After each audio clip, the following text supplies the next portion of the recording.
are here at Waterstone Community Church in Littleton, Colorado, and I'm joined by Phil Nelson. He is the technical director here at the church, and we have the Allen & Heath Avantis digital mixing console. And what I wanted to do for all of you viewing, maybe you're considering this console for your church, I wanted to give you kind of an in-depth look at the features that this console will bring to your worship tech ministry so that you can just make a better informed decision. I have not spent really any time myself with this console yet. I'm a complete newbie to it, and I just want to ask Phil the questions that I would ask anybody who knows this console about what does this board offer in terms of the processing, the routing, what's the user interface like and the user experience when you're mixing during the service.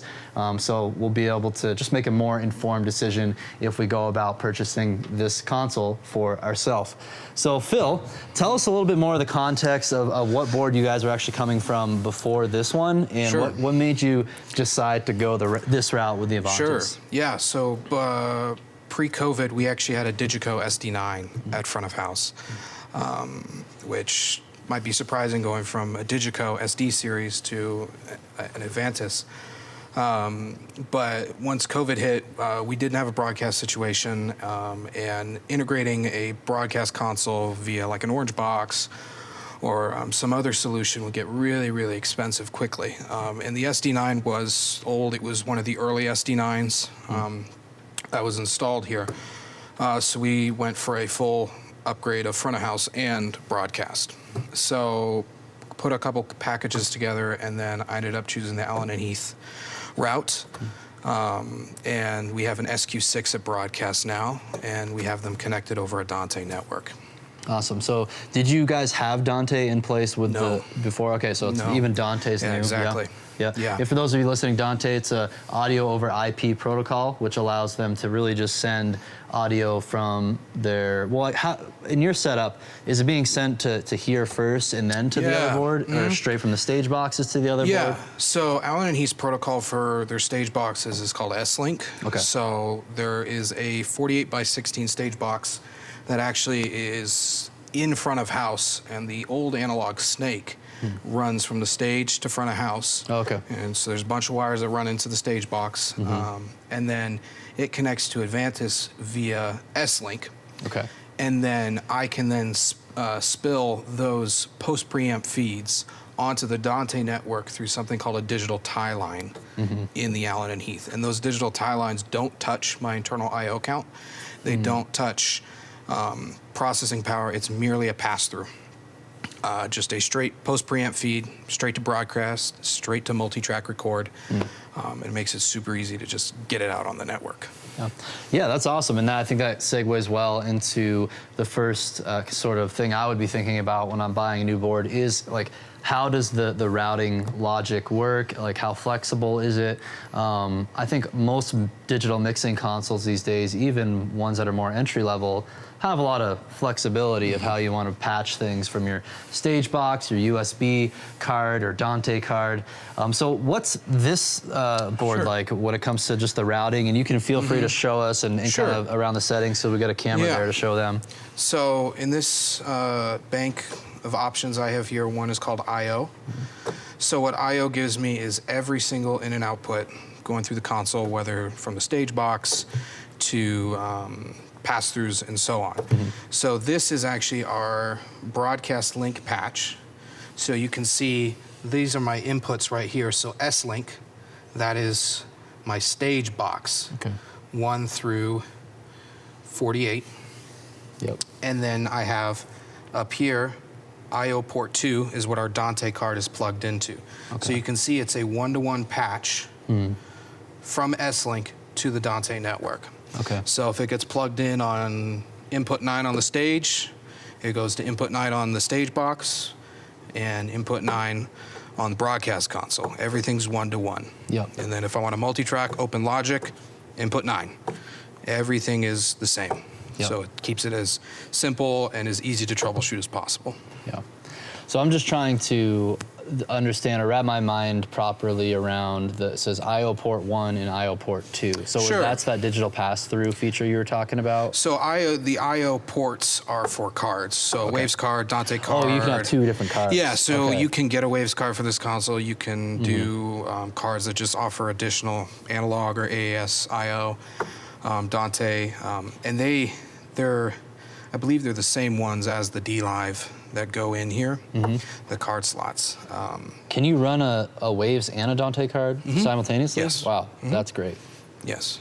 Wow. But I guess, and that's another thing. This is a console that's a lot of the features. You'll see there's a ton of them in there. What was the price tag on this? Was it 7 or 8K somewhere I around? believe 10 to 11. 10 to 11. Okay, Yeah. I was off a little bit. Okay. Yeah. That makes sense though. Like getting, one of the things that you're paying for of a mixing console that is definitely more pro level, but definitely on the more affordable side of pro level, is all of the expansion cards that you can put in there. It really just kind of unleashes a whole bunch of potential of where you can send audio to and from. So that's great. So show us I don't know, just a simple the walkthrough of when you're going to go through and just patch a mic into a channel. How many channels do you have to work with first of all on this board? So we have, I believe this is a 64 channel console, but we have 48 inputs, up to 48 inputs from the stage, and then our pre and post music is Spotify on the Dante network, Pro Presenters on the Dante network, and then we have 8 wireless ULXDs at front of house. So the easiest way I found you can do it in here. So you can see, I was in the tie line tab, you can go to the input tab, and you can see, input channels, and they're all labeled in here, but this is the local, so I would go S-Link, and then you can see my patching from the stage. However, that gets a little confusing because there's not a one-to-one patch, so it can get a little crazy. So you can also tap where the gain knob is, and it gives you your first bank in your processing tab. Yeah. So source select right exactly. So this is S-Link 25, and this is the black wireless mic, or the first wireless we use generally. And then through there, you can cycle through your filter, your gate, insert. So I have a Dynate, which is actually a D-Live plugin or processing feature that you can pay extra for to get on this console. And then EQ, compressor, another insert, and then delay, and you have all your delays there. Cool. We'll dive deeper into each of those parts of the processing chain. Is there anything else about the routing side of the board that kind of you really like, you don't like? Anything else that stands out? I like how simple it is and how flexible it is. So combined with Dante, so the broadcast feed never exits the broadcast console analog, because our video feed gets the audio embedded in it, and the switcher is actually not in the broadcast booth. It's controlled over the network. So the broadcast console is actually using an output on this board.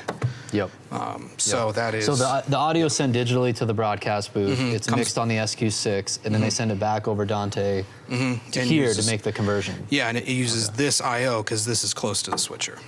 And those type of things to just throw stuff around wherever you want it. No, and that's why I really emphasize to worship ministry leaders, having a protocol like Dante or Wave Sound Grid, Maddie, it's just going to make your life so much easier, especially now with these broadcast setups that we have going on, sending audio to and from different rooms within your church building.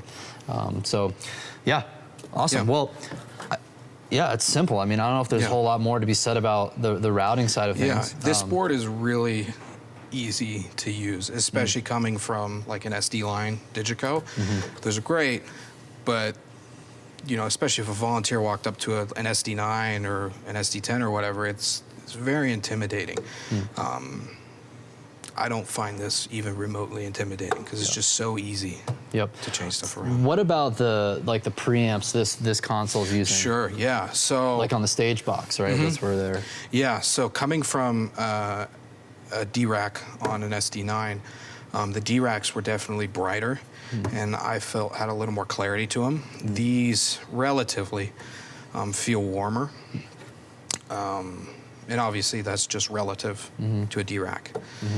What's the model of the stage box again, though? It is a GX 4816, I believe. Okay. Yeah. And are these the same? I'm not familiar with the different tiers of levels. Sure. Is this like their top pro level stage box? No. Okay. No. So.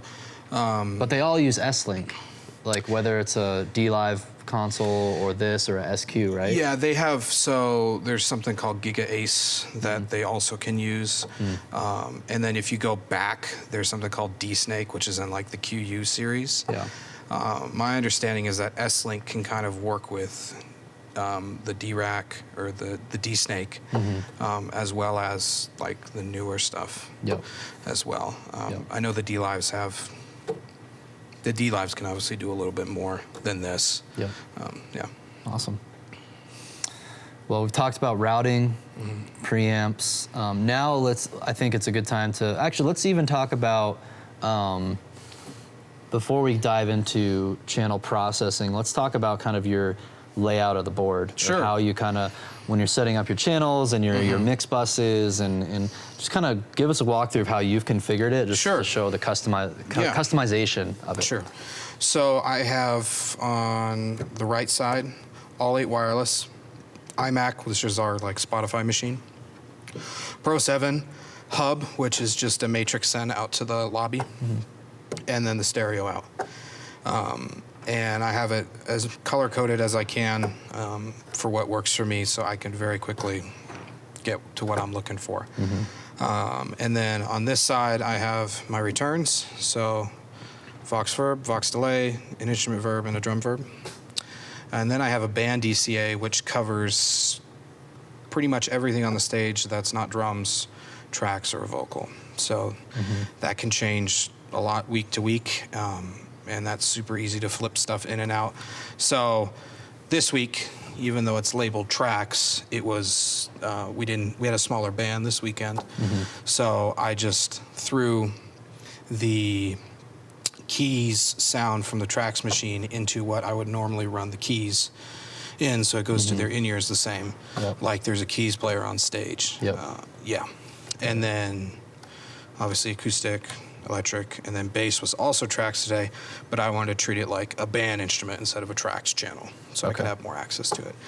And then far left is drums, just a DCA on that, and that's all my drums are on the B layer. So we've run up to 12 mics. Right now we're at 10. So kick in, kick out, snare top, bottom, hat, tom 1 through 3, and 2 overheads. And it's just really easy to just tweak and go. Right there. And then, so this is a double. This gives me wireless access on this bank. If I really need to be handling wireless, I can also go down here, and these are all my aux sends. So if I really need to have my hand on a singer or pastor or whatever, but I need to tweak an aux, I can still have it on this side, but also go into my auxes here. So lots of 2 banks of faders, lots of flexibility, kind of put whatever you want. I'm just going to kind of scroll through some of these real quick. But so when it comes to configuring this, like let's say you're like, I don't want the bass here, I want the bass, like here. Just show me like how easy it is to move stuff around. So setup, and where is it? Mixer config? No, where is it? Control. There we go. Control, strip assign.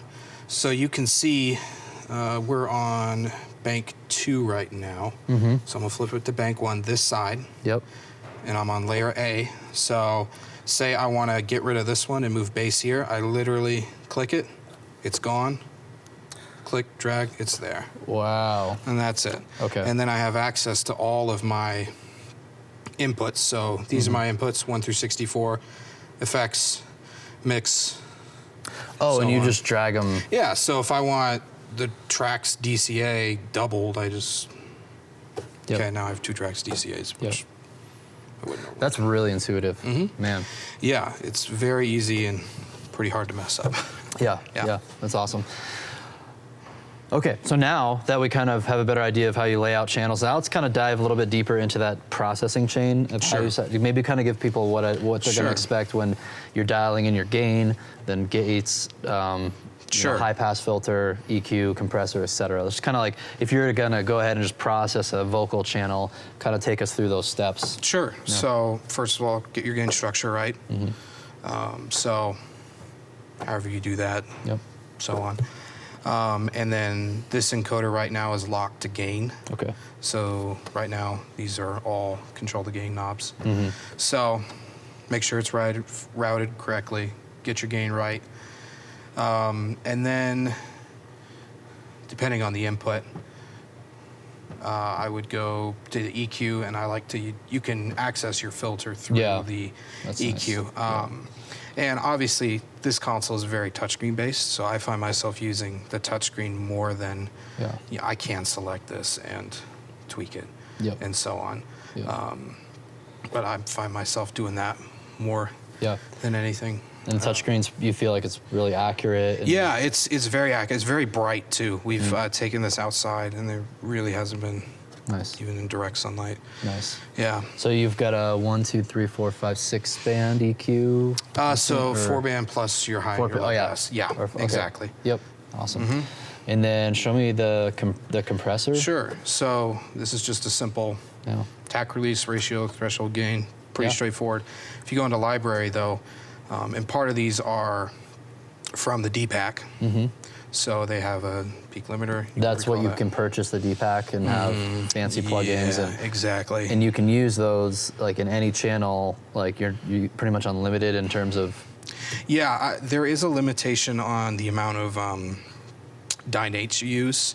I believe it's 16. I believe. Let's double check that. Okay. And dynate is a dynamic EQ and a multi-band compressor. Oh, okay. Yeah. So I was using that today. Yeah. So you can see. Oh, cool. Yeah. Yeah, because I definitely have not come across multi-band compression on some of the entry-level consoles. Definitely, They don't come with the X3 too. That's so for sure. That the stock. At least I don't think Avantis doesn't come with. Okay.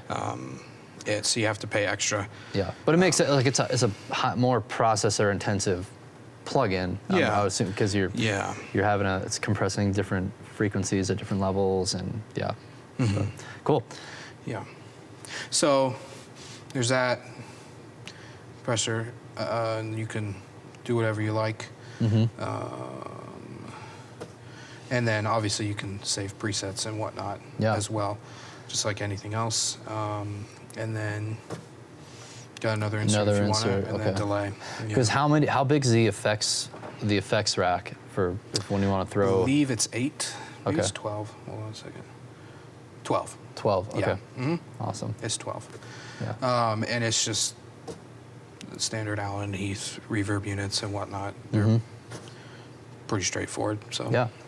Okay. So that's a great look at the processing that you have, and then the next thing I wanted to check out. Do you do like, or just actually kind of just show us like the layout if you're gonna go tweak someone's aux mix for their monitors? Like, are you doing Aviom for everything, or are you? Aviom. So pretty much everything is a direct out other than some mixes. So we run like our keys in mono. So I use an aux send to Summit to mono. Okay. If it's a stereo channel, or like there is a drum mix that has some toms in the overheads, so we don't put each individual tom in one channel because our Aviom system is 16 channel. Yep. Okay. But I operate when I need to tweak basically a send zone fader. So the way you do that, so I want to adjust the drums, hit the mix button. Okay. Now you can see in the upper right-hand corner, I'm now mixing drum in-ear monitor aux 3. Yep. So all the faders flipped, and you can see. Yep. Okay. I don't know why snare top's in there. That mix button, that's an intuitive way to put that instead of doing like the sends on fader button or whatever. So, but if you deselected that and went to a individual channel, if I were to select, your kick in, now I'm seeing how much it's going to each of those auxes. Is that what that's doing? Yes. So if you hit that, you can see. Okay. So tom 1 is going pre-fader. Yep. There. Cool. Nice. And then if you wanted to do a direct out, so kick is a direct out, it's just under routing. IP direct out, and you can obviously boost or cut it however you need it, and then you can actually see everywhere this channel is going. Oh, wow. Routing wise. Yeah. But you can't route your direct out here. You have to go to IO. Oh, where is it? IO output, direct out. That's like.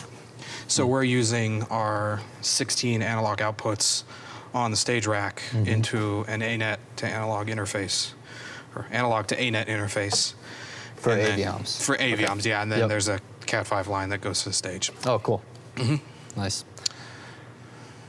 Let me just poke around here a little bit here. Okay, that's the setup tab where we were doing the banks and stuff like that. The basic utility stuff, meters, got a ton of meters. I mean, it's really, like you said, very, what's gauging? I mean, it sounds like a dumb question. Gauging. So you can, I believe what you can do, so if I wanted to, like, well, hold on a second. Let me see when I could do it too. So, tracks 1. So let's say I wanted to combine those two. Gauging, tracks 1, tracks 2, apply. Okay, now they follow. And then you can say, I want to follow fader, follow mute, follow pans, trim, and you can select what it's gonna follow. Ganging, okay. Ganging, not gauging. Yeah, ganging. Ganging, like making a gang of faders on your board, Yes, exactly. I guess, right? That makes sense. It's simpler than one would think. Okay, awesome. Let's talk about like your experience as a mix engineer during the service. I noticed when I was capturing some footage, like, so I like the feedback, visual feedback it's giving you as you're like, you see how like the green, if I'll get over here where the camera is, but you guys can see as you tweak a fader, it's like giving you that. I never seen that before on a board. I don't know. Maybe it's I don't know if other ones do it, but that just seemed like a unique thing. The SD digicodes do that as well. Okay. So that's just a big boy board thing. Yeah. The one thing I honestly don't like, or the biggest gripe I have with this console, is that my scribble strip is not right above my fader. Like on an SQ or like an SD, you have basically right here a little scribble strip. So even our broadcast board has that, so you can see right there. And sometimes if you need to get something super quick that's in the middle of your bank, that feature comes in handy because I can, oh, okay, see, I went for green and got white. Okay, now I'm on green. Then you really know, because it kind of can get lost in all the knobs. Yeah, build quality, I mean, it feels like an Allen and Heath, feels nice and solid. And then the motorized faders, those seem pretty quick and snappy. Yeah, quiet. Yeah, very quiet. If you want, so these encoders are completely customizable. No, I talked about it, Okay, so right now they're assigned to gain. So if I select this channel, okay, we're assigned to gain. If I hit pan, okay, now they're pan and they switch color. Yeah. Sends can do that. And then these are custom ones. So this one is, these encoders now switch to this EQ. Okay. So now it's that, right? Oh, yeah. So obviously this is a super touchscreen based console. You know, it doesn't have rows and rows of encoders. So I don't end up using this feature a lot, but I can see they definitely tried to make the most out of it. And then I believe this one, okay, it's not selected, but you can also control your compressor stuff with it. So I believe. Yeah, I think it gets to the point where it's like, it's just easier to use a touchscreen. Yeah, honestly, especially in the moment, if I'm like, man, like during the service, I was like, man, her S's are super harsh. And I was in here like, you know, okay, there it was, you know, right there. Instead of, you know, let me down, then, you know, I can click and drag. And it works because the touchscreens are really good. I've been on a lot of consoles that the touchscreens aren't so good. And then you really have, you have to really get after it. So then you're like, you want to use the encoders. You don't want to touch the touchscreen. So. Before you know, you accidentally like boost the frequency like by 12 decibels. Yeah, it's like, it's not good. Not good. Not good. So a little sketchy. So I see, are these like custom assignable or what are these? Yeah, so these are also, gain. Oh yeah. Yep, Oh, and you man. can change these, and then so you can see low pass or high it pass changing there. Yeah. The filter, and then there. Oh. Yeah, exactly. Man. So you can, like how we went through here and selected through, you could also just click right there, and it pulls up that or my compressor. Or whatnot. And it seems like from both screens you can accomplish the same things, right? Mm-hmm. Yeah. So I mean, you're seeing. I guess these scribble strips here are going to always be true to whatever bank of faders you have. Correct. And same here. Okay. Okay. But they can obviously. But in terms of like all the routing settings, like I can get into routing here if I want, You can get or into routing both here. places. Yeah. Yeah. In 2 different routing pages. Wow. Yeah, I mean, you can do whatever That's you really want. cool. You know, Yeah. they're independent of each other. Cool. All right, man. Well, you guys are what, about 4 months into using this console now? We got it a couple months after COVID hit. A little bit almost longer, like in the summer, 6, right? Yeah. So closer to 6. Yeah, or over 7. 6 months. So yeah, what's the final verdict? Like, are you satisfied? Would you do anything different? I think for the price, it's really, really good. I'd like to eventually get a wave server so we can do some more stuff with pitch correction and so on. I like the D-Pack stuff. It's a really quick and easy way. You don't need a wave server to get better compressors and whatnot.